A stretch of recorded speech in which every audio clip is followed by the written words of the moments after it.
Siemano strzelcy, tu Kąska FT1. Dzisiaj nie jestem sam, dzisiaj jestem z Krzyśkiem z 4KFT. Cześć. Tak. Targi w Norymberdze, targi wiatrówek, zobaczymy jakie są nowości.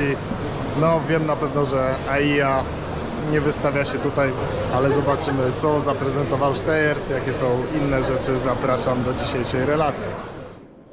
Targi w Norymberdze IWA 2025 Outdoor Classics.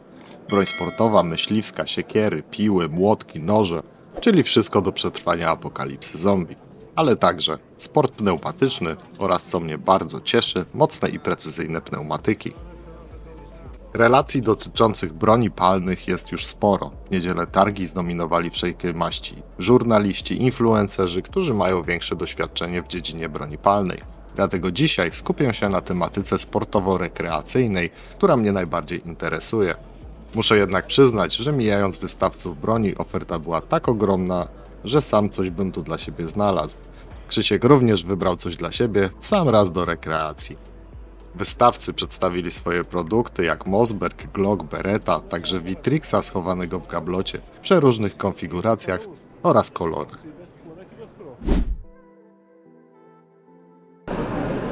Finkerbau. Naszą wycieczkę rozpoczynamy od wiatrówek maczowych, najbardziej znanych w strzelectwie halowym na 10 metrów. Bardzo precyzyjne modele konkurujące z Walterem czy Steyerem, niestety dostępne tylko w limitowanych wersjach 7,5 Zula.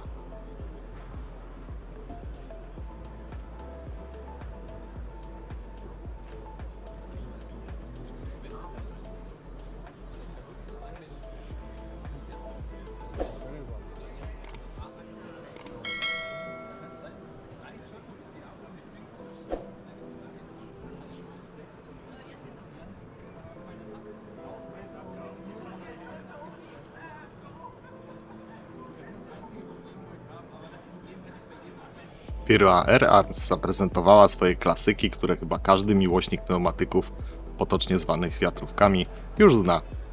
Mamy tu całą gamę bardzo celnych wiatrówek R-Arms, począwszy od S400, S410 z magazynkiem lub HFT500 czy S510 Carbine albo Core.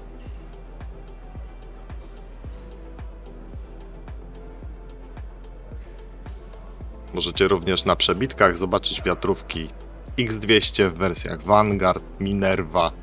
Oczywiście nie mogło zabraknąć ich flagowego produktu XTI-50 w wersji przeznaczonej do Hunter Field Target. Na koniec XTI-50 dla Field Target za bagatelka 18 000 złotych.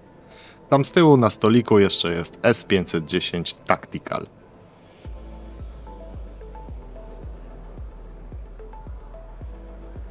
Idziemy dalej. Snowpeak, znany producent wiatrówek, był obecny na targach i wystawił swój karabinek AP1000 w wersji TB z kewlarowym cylindrem, dostępny w kalibrze od 4,5, 5,5 mm, 6,35 mm, z uchwytem pistoletowym, szyną montażową 22 mm z góry i z dołu, regulowaną baką. Model wzorowany na budowie słynnego AR-15. Snowpeak pokazał także różne wariacje swojego modelu P35X, w laminacie, osadzie z drewna, z kartuszem stalowym, powiększonym i kewlarową butlą. Dostępny od kalibru 4,5 mm do aż 7,62 mm. Pokazał również dobrze znane w Polsce wiatrówki T-Rex oraz nową budżetową PR902 generacji trzeciej, w której powiększono kartusz, zmodyfikowano spust, dodając mu dwie drogi, łudząco przypominająca znaną w Polsce praktycznie identyczną Dianę Storm Raider.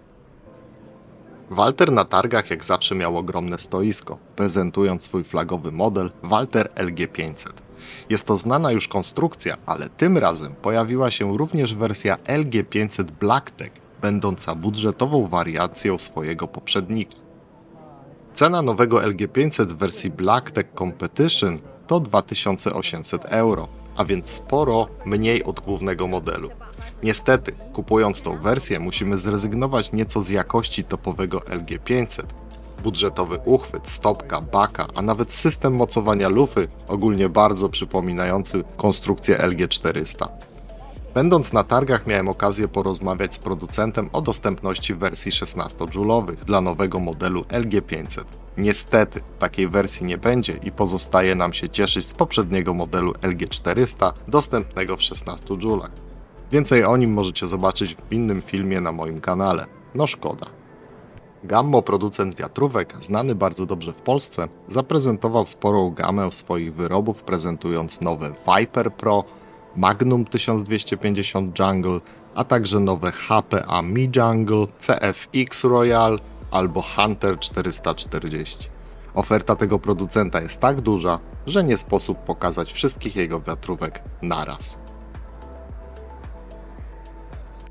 Weihrauch zaprezentował swoją klasykę wiatrówek sprężynowych, łamanych lub dolnego naciągu, począwszy od HW30 poprzez całą gamę modeli HW. Także nie zabrakło ich flagowego modelu PCP, czyli HW100, często widywanego na zawodach HFT.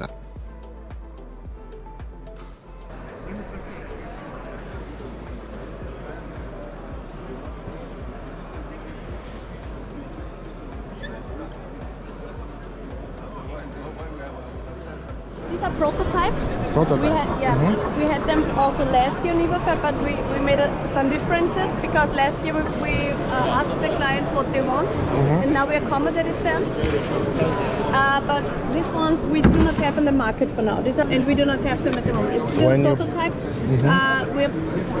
We are working on it, but we cannot say when exactly they will be available because they have a shorter cylinder and everything, so it's a little different. You told me what's the difference between two of them? This I is don't a remember. R10. This is like a Pro X with a magazine 10 shot. 10 shot. Yeah. And there we have like the Hunting 5 automatic, 5 with a bracket. Ah, okay, yeah. Bracket magazine. So Like it a depends break. what you want, 5 shot or 10 shot, and both are till 5.5 42. But you can also have 4.5 with 24 true.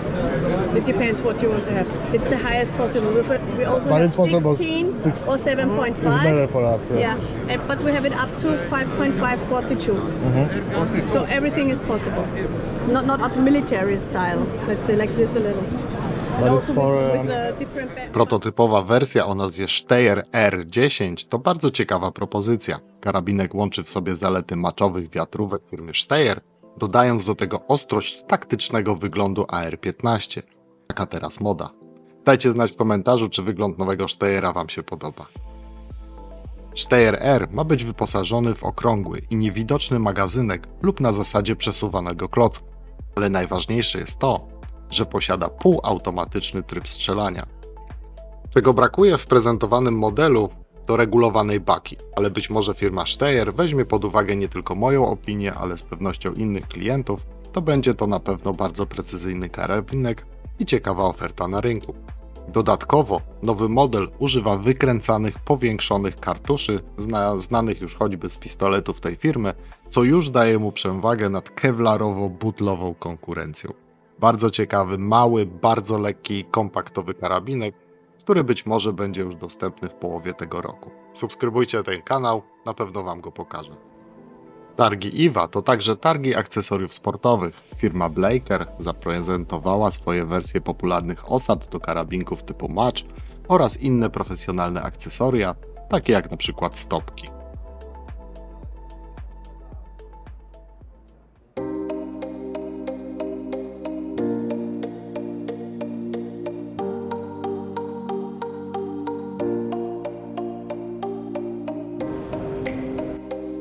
To masz ładnego. Lunety.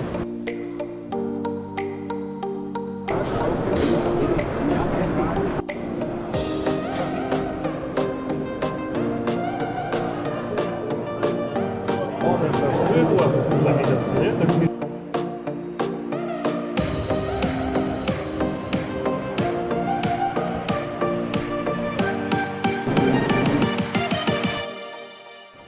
Zostawmy już te wiatrówki sportowe.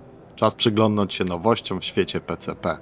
Co prawda, tak jak mówiłem na początku, EIA nie uraczyła nas swoim nowym Zeusem, ale i tak pojawiło się kilka ciekawych propozycji, które myślę, nie jeden strzelec chciałby mieć w swoim arsenale. Tu naprawdę się działo. Zaczynamy z grubej rury. Ergan Technologies z Czech zaprezentowało swojego Big Bore o nazwie Netfor w kalibrze 4,57. Tak, Dobrze słyszeliście, ponad 11 mm śrut, a w zasadzie to już slug. Poza tym nowe generacje Uraganów 2 oraz Wulkany od tego producenta, które są dosyć mało znanymi pneumatykami na naszym rynku.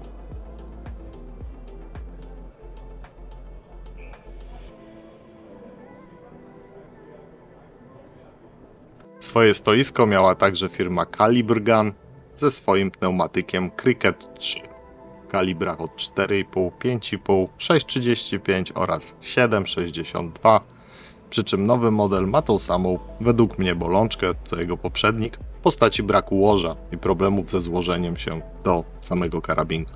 Ale jest to, myślę, do ogarnięcia.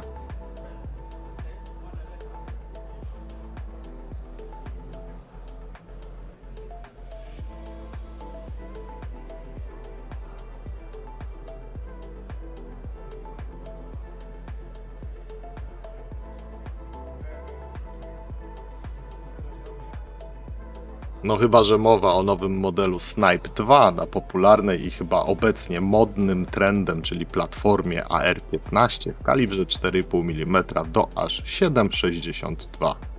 Ciekawostka, to chyba jedyna wiatrówka, jaką widziałem na targach, która ma pas nośny do noszenia broni w komplecie.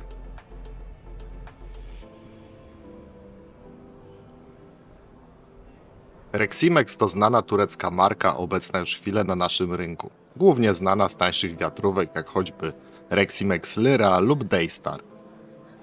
Nie sposób jednak wymienić całego zgromadzonego na targach arsenału. Producent pokazał przeróżne warianty swojego Reximex Meta w wersji standardowej oraz nowej wersji Plus albo Premium z różnym rodzajem kartuszy, osad oraz w kalibrach od 4,5 mm do 6,35 mm włącznie. Przedstawił również nowy model swojej wiatrówki Nyx, która w najmniejszym kalibrze 4,5 mm śród osiąga ponad 300 metrów na sekundę, czyli sporo przekracza dozwolony w Polsce limit.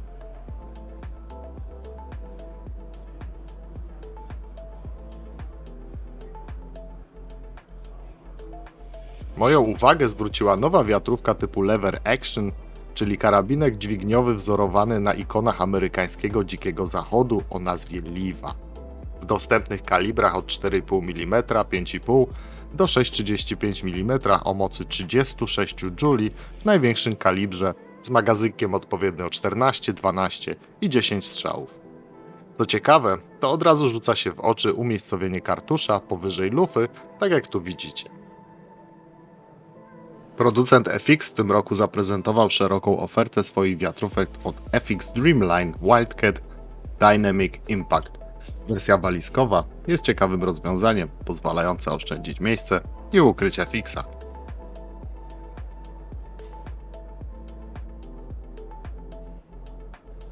Natomiast firma zaprezentowała także mocną wersję FX Impact M4, którym ponoć przeprojektowano spust, a dzięki tzw. Power Plenum, który można dokupić, czyli specjalnym pakiecie mocy do tego z lufą na 800 mm w kalibrze 9 mm, osiąga ponad 200 Juli mocy. Istnieje też wersja Sniper, która ma aż metrową lufę. Taka ciekawostka. FX Panthera, chyba jedna z najciekawszych produkcji firmy. Butla umieszczona z tyłu, kalibry od 4,5 do 7,62 mm z lufą do 700 mm, przy czym nie jest tak spektakularnie mocna jak poprzednik.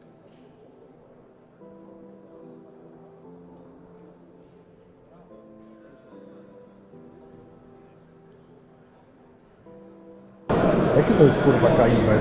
Mało znany w Polsce producent pneumatyków RTI również zaprezentował na targach IWA swoje modele wiatrówek. Pierwsza to RTI Mora Standard, tutaj prezentowany w kalibrze 7,62 mm, który posiada moc do 200 Juli i magazynek mogący pomieścić 13 slagów. Kolejny produkt tej firmy to RTI Propet Performance w kalibrach od 4,5 mm do 7,62 mm z lufą od markowej firmy Lothar Walter. RTI posiada również wersję Mora Sniper 9 mm z lufą o długości 70 cm, magazynkiem na 9 slagów, generującą moc do aż 300 Juli. Modele RTI posiadają pojedynczy cykl strzału, ale dźwignia przeładowania może być umieszczona po lewej stronie, co pozwala na precyzyjne celowanie wraz z oddaniem strzału. Wiatrówki od Hatsana można kochać lub wręcz nienawidzić. Nie można jednak zaprzeczyć ich bogatej oferty oraz popularności na naszym rynku. Oferta wiatrówek od firmy Hatsan jest tak imponująca, że ja czasem mam wręcz wrażenie, że każdy ich prototyp został wersją produkcyjną, tyle jest ich kombinacji. Natomiast jest kilka bardzo interesujących modeli, które zwróciły moją uwagę na targach IWA 2025 w Norymberdze. Pierwszą ciekawą wiatrówką jest butlonosy Hatsan Sniper L w kalibrze aż 9 mm wraz z magazynkiem na 13 slagów w osadzie taktycznej z chwytem pistoletowym i kolbie zapożyczonej z systemu AR-15. W wersji 9 mm wystrzelony slag osiąga prędkość aż 320 metrów na sekundę, a jego moc wynosi ponad 200 Joule. Dodatkowo w porównaniu do FX-a z poprzedniej części, Hatsan jest po prostu o połowę tańszy. Teraz czas na niesamowity Hatsan Blitz Mevzi 4, który ma wbudowany aż 4 cylindry z powietrzem. Producent deklaruje, że jednorazowo można wystrzelić aż 500 slagów bez potrzeby ponownego ładowania. Możecie sobie wybrać konfigurację nie tylko z 4 cylindrami, ale dostępne są również 3, 2 i tylko jeden cylinder napełniany standardowo sprężonym powietrzem. Dodatkowo ta bestia może strzelać półautomatycznie oraz w trybie w pełni automatycznym. Ten model ma również dostępne magazynki o zwiększonej pojemności, tzw. high capacity, w którym można umieścić aż 40 slagów jednorazowo. Producent oferuje kilka wariantów od limitowanej do 17 Joule wersji 4,5 mm, gdzie niestety nie ma trybu automatycznego strzelania, do aż 7,62 mm z trybem full auto, ale z małą prędkością wylotową, bo tylko 228 metrów na sekundę. Prezentowany tu Hatsan Blitz Mevzi 4 waży sporo, bo ponad 6 kg. Dajcie znać w komentarzu, jaki wy byście wybrali kaliber. Na koniec zostawiłem dla Was według mnie najciekawsze pneumatyki tych targów. Czeski producent wiatrówek Epic pokazał swoje precyzyjne pneumatyki PCP. Wiatrówki o nazwach Epic One i Epic 2 to bardzo precyzyjne systemy z markowymi lufami od firmy Lothar w kalibrze od 4,5 mm, 5,5 mm do 6,35 mm. Epic One to koncepcja bulb, którą można dowolnie modyfikować, zmieniając w prosty sposób kaliber, dostosować jedną z 3 długości lufy, zastosować kartusz stalowy lub butlę kewlarową o kilku dostępnych pojemnościach, słowem niemal dowolna konfiguracja. Przykładowo można zamówić Epic One w kalibrze 4,5 mm do strzelania rekreacyjnego, a chwilę później zmienić go na precyzyjnego pneumatyka do strzelania na 100 metrów w kalibrze 6,35 mm. Bardzo ciekawą opcją jest możliwość wymiany butli kewlarowej na wzór karabinków typu match, bowiem Epic wyposażony jest w specjalny zawór umożliwiający zmianę butli nawet pod ciśnieniem. Dodatkowe elementy stylistyczne z drewna, zaprojektowane przez znaną markę Kiński, pozwalają Epicowi nadać jeszcze bardziej oszałamiający wygląd.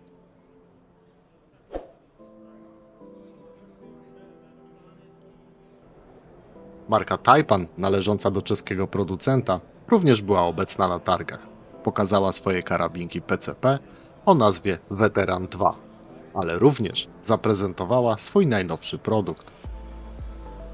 Poznajcie Taipan Slash w wersji z uchwytem Tactical na pierwszym planie oraz wersja standard ukryta z tyłu. Oba karabinki Slash dostępne są w kalibrach 4,5 mm, 5,5 mm, 6,35 i 7,62 mm. Ten ostatni o mocy ponad 200 Joule. Dodatkowo do wyboru dwa rodzaje długości lufy 420 mm lub 550 mm oraz dwie długości moderatora dźwięku. Karabinek stylizowany na wzór popularnych AR-15 z butlą umieszczoną w kolbie, dostępną w dwóch różnych pojemnościach. Sprytnie ukryty magazynek pozwala oddać 12 celnych strzałów i można prowadzić półautomatyczny ogień.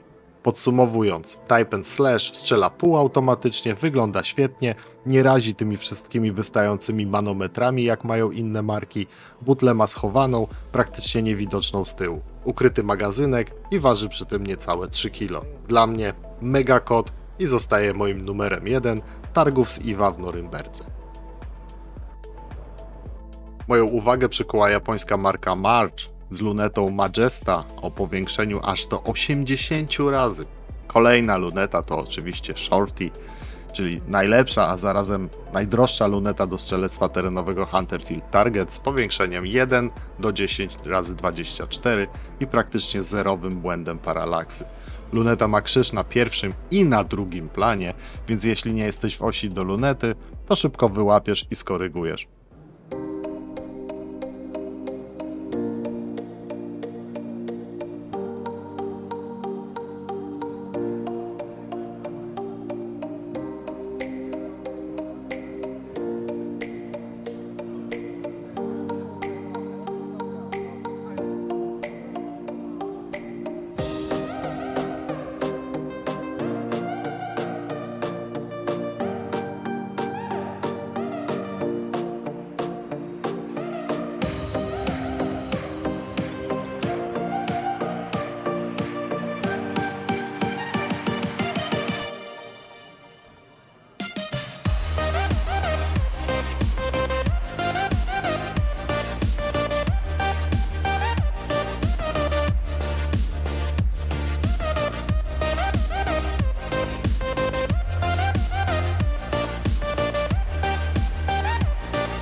Nordic World.